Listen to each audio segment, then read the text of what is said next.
તો બીજી તરફ સેનેટ ટાણે સાયન્સ ફેકલ્ટીના વિદ્યાર્થીઓએ એમકેસીએલ અને ડીન બાબતે વિરોધ કર્યો હતો।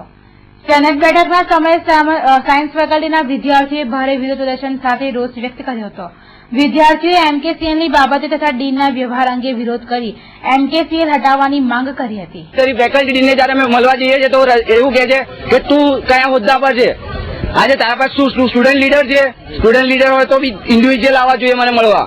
હું તારી નહીં સાંભળું, વાત ધમકી આપે છે, બરાબર સેજ બી સારું નથી। ડીન સાહેબ ધમકીઓ આલે છે, જયારે તારે વિદ્યાર્થી કોઈ રજૂઆત કરવા, અમે જેવા રજૂઆત કરવા જાય તો અમને ફેલ કરવાની બી ધમકીઓ આપ્યા કરે છે।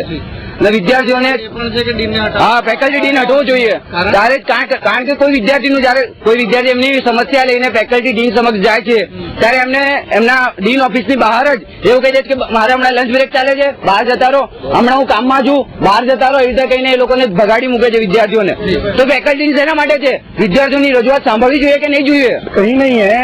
उसमें ऐसा है कि एग्जाम जो नया पैटर्न आया है एग्जाम का, जो एमकेसीएल में अभी जो है हमको जो मार्कशीट बना के भेजते हैं, डाउनलोड करके बना के उसमें लिखना पड़ता है पीआरएन के साथ में। पहले एक दूसरा सिस्टम था, उसमें एक्सेल शीट में बना के भेजते थे, पहले हैंड रिटन भेजते थे।